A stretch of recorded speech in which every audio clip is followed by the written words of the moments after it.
Hello, hello, my name is Galabashin. Get in Maroli, Yamis and Nibio, Japan Bago. ကျောင်းနဲ့အမြန်ဆုံးသွားချင်တဲ့သူလေးတွေကတော့တရင်ကောင်းလေးပြပြပေးချင်တာပဲဖြစ်ပါတယ်ရှင်အဲ့ဒါပါလဲဆိုတော့ဒီလာမယ့်2026 July intake နဲ့2026 October intake ပေါ့နော် language school နဲ့ပတ်သက်ပြီးတော့အသေးစိတ်တွေရှင်းပြပေးသွားမှာပဲဖြစ်ပါတယ်ရှင်ပြီးတော့ပေါ့နော်ဒီအကြမ်းမြင်အပြင်ကျောင်းလျှောက်ပေးမှာဘယ်မျိုးတွေလဲဆိုလို့ရှိရင်ဂျပန်ကမြို့ကြီးဖြစ်တဲ့ Tokyo, Osaka, Nagoya ဘက်တွေပဲဖြစ်ပါတယ်ရှင်ပြီးတော့ဒီသတ်မှတ်တဲ့ကာလအတွင်းကျောင်းအပ်တဲ့အချိန်မှာကျောင်းဘက်ကနေပြီးတော့ promotion တွေလည်းအများကြီးရှိသေးတာမဟုတ်လို့ဗီဒီယိုကိုအဆုံးထိကြည့်ပေးပါအောင်လို့ပြည်တဲ့ရက်ခံဖိတ်ခေါ်ကြပါတယ်ရှင်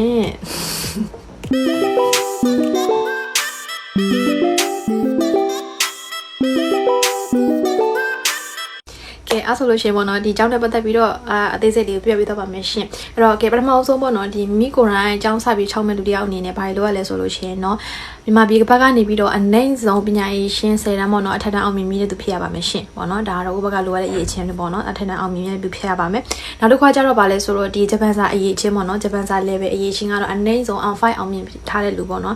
်ဖြစ်နိုင်မယ်ဆိုလို့ရှိရင်တော့ on 4အောင်ထားတဲ့လူကပို့ပြီးတော့ကောင်းပါတယ်ပေါ့နော် on 4ကို on 4အောင်လည်းမရှိရဆိုတော့ပို့ပြီးတော့ chance ပိုများပါတယ်ပြီးတော့တချို့ကျောင်းတွေကျတော့ on 4အောင်တဲ့လူပို့ပြီးဦးစားပေးပြီးခေါ်တာမျိုးတွေရှိရပေါ့နော်အဲ့တော့ကိုယ့်ဘက်ကနေပြီးတော့ perfect ဖြစ်အောင် chance safe ဖြစ်အောင်လို့on 4လေးအောင်နိုင်တော့ပို့ပြီးတော့ကောင်းပါတယ်ရှင်နော်ဒါတော့ဘက်ကလိုအပ်ချက်ဖြစ်ပါတယ်နောက်တစ်ခါကျတော့ဒီစာရဲစာတန်းနေပြင်တာပေါ့နော်ပြင်ဆင်ကစာရဲစာတန်းနေပြင်ဆင်ရတယ်ဒီကျောင်းနဲ့ရှောက်ဖို့အတွက်အဓိကကတော့ဒီ main နေရတော့ဒီစာရဲစာတန်းနေတအားပြင်ရတယ်ပေါ့နော်အဲ့တော့စာရဲစာတန်းနေအကုန်လုံး one stop service အကုန်လုံးကိုကျောင်းဘက်ကနေဒီ forward ဘက်ကနေပြီးတော့ကျောင်းဘက်ကနေပြီးတော့မှအကုန်လုံးကိုအသေးစိတ်တောင်းအကုန်လုံးယူထားတဲ့အတွက်ကြောင့်မလို့ယူထားတယ်ပေါ့နော်အသေးစာရဲစာတန်းကြီးပေါ့နော်အကုန်လုံးအပြီးစီးကိုမှမြန်မာငွေ28သိန်းယူပါတယ်ရှင်းပေါ့နော်မြန်မာငွေ28သိန်းယူပါတယ်ရှင်းဒီ COE ဒီအပြီးစီးပေါ့နော်28သိန်းယူပါတယ်ပြောမယ်ဆိုလို့ရှိရင်ပေါ့နော်အကြောင်း6တဲ့သူတည့်ရသူလည်းတည့်ရပေါ့နော်အကြောင်း6တဲ့နေရာမှာလေစာရေးစာတန်းကအရန်စကားပြောတယ်ပေါ့နော်ပြီးအရန်လည်းအရေးကြီးစာရေးစာတန်း6တဲ့နေရာမှာတခုလိုအပ်တာတို့ဘာလို့ဆိုလို့ရှိရင် budget ထိနိုင်ပါတယ်ပေါ့နော်အဲဒါကြောင့်မလို့အရန်ကိုမှအသေးစိတ်တေချာလေးလောက်ရပါတယ်တချို့ဒီစာရေးစာတန်း6ပြီဆိုရင်ဒီမိဘဘက်ကမှတ်ပုံနေနေပြီးလို့ရှိရင်ပေါ့နော်မိဘရဲ့ဝင်ငွေထွက်ငွေတွေစသဖြင့်ပေါ့နော်အကုန်လုံးပေါ်လူတာပေါ့နော်အဲ့တော့တချို့တွေရဲ့မှတ်ပုံနေနေဆိုလို့ရှိရင်ဟိုရှေးဟောင်းနှုန်းကမှတ်ပုံနေမျိုးဖြစ်နေတာမျိုးလို့ပြီးတော့နောက်တစ်ခုရှိတာကလေဒီအိမ်အောင်စုစရာတွေမှာလေချို့ဆိုလို့ရှိရင်လည်းအဲ့ဒါလေးပါနေရလို့မျိုးရှိတယ်ကွာမျိုးပေါ့နော်ပြဿနာမျိုးရှိတာမျိုးလေးရှိတယ်ကွာအဲ့လိုမျိုးအိမ်အောင်စရာတွေမှာလည်းရှိတယ်ပေါ့နော်အဲ့တော့အဲ့ဒီနေရာမှာလည်းတည်တည်ချာချာအကြောင်းမကနေပြီးတော့တာဝန်ယူဆောင်ရွက်ပေးတာပဲဖြစ်ပါတယ်ရှင်ပေါ့နော်အဲ့တော့ဒီဆောနာတော်ကကိုပြောသွားတဲ့ရှေ့မှာပြောသွားလို့ပေါ့နော်ဒီကျောင်းနဲ့ဒီ forward Japanese language center ကနေပြီးတော့မှကျောင်းလျှောက်တဲ့သူတွေကိုပေါ့နော်အခုကနေစပြီးကျောင်းဆောက်လျှောက်တဲ့သူတွေကိုလေဒီဇင်ဘာ31အတွင်းကျောင်းလျှောက်ထားတဲ့မိတို့ကိုမဆိ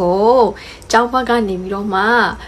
ဒီပေါ့နော် end year promotion အနေနဲ့မြန်မာငွေ3သိန်းကျပ်တီကိုပေါ့နော်မဟုတ်ပြန်ပြီးတော့ပေးမှာဖြစ်ပါတယ်ရှင်တို့ရောက်စင်ပေါ့နော်မဟုတ်ပြန်ပြီးတော့3သိန်းကိုပြန်ပြီးတော့ပေးသွားမှာဖြစ်ပါတယ်ရှင်ပေါ့နော်ပြီးတော့နောက်တစ်ခုကဘာလဲဆိုတော့နောက်ထပ် promotion တစ်ခုကဘာလဲဆိုတော့ပေါ့နော်ဒီ COE တွေအကုန်လုံးအောင်သွားပြီးသွားပြီပေါ့နော်ဒီလင်းတက်ခါလေးပေါ့နော်လင်းထွက်ကြတော့မယ်ဆိုတဲ့အချိန်ကြလို့ရှိရင်တော့ကျောင်းဘက်ကနေပြီးတော့လည်းထပ်ပြီးတော့မှဂျပန်ယန်1000မို့ဖို့ပေးသွားမှာပဲဖြစ်ပါတယ်ရှင်ပေါ့နော်အဲ့တော့ဒီကျောင်းနဲ့ပတ်သက်ပြီးတော့ဒါတော့ကိုတည်တာပြတာပေါ့နော်အဲ့တော့ဒီကျောင်းနဲ့စပြီးတော့အပ်တော့မယ်ကျောင်းနဲ့ပတ်သက်ပြီးတော့သိချင်တဲ့သူတွေအသေးစိတ်ထပ်ပြီးတော့သိချင်တဲ့သူတွေအတွက်ကနေပြီးတော့ပေါ့နော်အခုကိုပြထားတဲ့ဒီကျောင်းဂျပန်ဒီ forward Japanese language center ကဒီမန္တလေးကျောင်းနဲ့ရန်ကုန်ကျောင်းတွေမှာတွားပြီးတော့ဖုံးဆက်ပြီးတော့လည်းအသေးစိတ်မေးမြန်းစုံစမ်းနိုင်ပါတယ်ပြီးတော့ရုံးအထိုင်အောင်လည်းတွားပြီးတော့လည်းမေးမယ်ဆိုလို့ရှိရင်လည်းမေးမြန်းနိုင်ပါတယ်ရှင်ပေါ့နော်ဒီအခုကိုပြထားတဲ့ page လေးမှာတွားရောက်ပြီးတော့မေးမြန်းစုံစမ်းနိုင်ပါတယ်လို့ပြောချင်ပါတယ်ရှင်နောက်တစ်ခါကျတော့ဒီအကြောင်းကိုစပြီးတော့အပ်တော့မယ်ပေါ့နော်အကြောင်းအသေးစိတ်တွေသိချင်တယ်ဆိုလို့ရှိရင်တော့ဒီ17လပိုင်းကုန်မှာပေါ့နော်seminar လုပ်ဖို့ရှိပါတယ်ရှင်အဲ့တော့ဒီ founder ဒီ forward က founder စန်းစေးကိုရိုင်းသူပေါ့နော်ဒီ seminar လုပ်ဖို့ရှိပါတယ်အဲ့ဒီမှာတက်ရောက်နိုင်ပါတယ် seminar ကိုပေါ့နော် seminar မှာတက်ရောက်နိုင်ပါတယ် Zoom မှာဝင်ပြီးတော့တက်ရောက်ပြီးတော့ကိုသိချင်တာတွေမေးလို့ရပါတယ်ပြီးတော့အဲ့ချိန်မှာ founder စန်းစေးကိုရိုင်းကဒီ language school 6မယ်ဆိုလို့ရှိရင်ဒီ language school နဲ့ပတ်သက်ပြီးတော့အားသာချက်တွေရှိသလိုအားနည်းချက်တွေရှိတယ်ဘယ်ဟာရအားသာချက်တွေဘယ်ဟာအားနည်းချက်တွေအနေချက်တွေပေါ့နော်အဲ့ဒါတွေကိုလုံးကိုဆရာအမကနေပြီးတော့ပြန်ပြီးတော့တေချာလေးအသေးသေးရှင်းပြပေးတော့မှာဖြစ်ပါတယ်ရှင်အဲ့တော့အဲ့ဒီရဲ့ seminar ကိုလည်းတက်ရောက်နိုင်ပါတယ်လို့ပြောချင်ပါတယ်ရှင်ကိုစနာပြောသလိုဒီကျောင်း6တဲ့နေရာကမြို့ပေါ်တွေမှာဖြစ်တဲ့အတွက်ကြောင့်မို့လို့လေဒီမြို့ပေါ်မှာဖြစ်တဲ့အတွက်ကြောင့်မို့လို့ဘယ်လိုပြောမလဲအလုပ်ချိန်ပိုင်းလုပ်တွေကလည်းပေါ်တယ်ပေါ့နော်အချိန်ပိုင်းလုပ်တွေကလည်းအများကြီးပေါ်တယ်ဒီမျိုးကြီးဒီမှာဖြစ်တဲ့အတွက်ကြောင့်မို့လို့အားကြောင့်လို့ဒီ2000လာမဲ့2026 July intake နဲ့ October intake အတွက်ကျောင်းကိုစိတ်ချယုံကြည်စွာနဲ့အဲ့လိုရပါတယ်လို့ရမင်းဆန်နေဒီကနေမျိုးပြောချင်ပါတယ်ရှင်เนาะအဲ့တော့အကောင်လုံးသိချင်တဲ့အသေးစိတ်သိချင်တယ်ဆိုလို့ရှိရင်ဒီခုပေါ့နော်ကိုပြထားတဲ့ကျောင်း page မှာတွားပြီးတော့အသေးစိတ်မြင်ပေးပါလို့ပြောချင်ပါတယ်ရှင်ပေါ့နော်ဒီအခုလက်ရှိကနိုင်ငံရေးကိုရီးယားမြန်မာနိုင်ငံရဲ့နိုင်ငံရေး ဒီအခြေအနေနဲ့ကပေါ့နော်ဒီအလုံးနဲ့ထွက်ဖို့ကပေါ့နော်ဒီ OWIC ကတ်တွေစတာတွေကပေါ့နော်နည်းနည်းလေး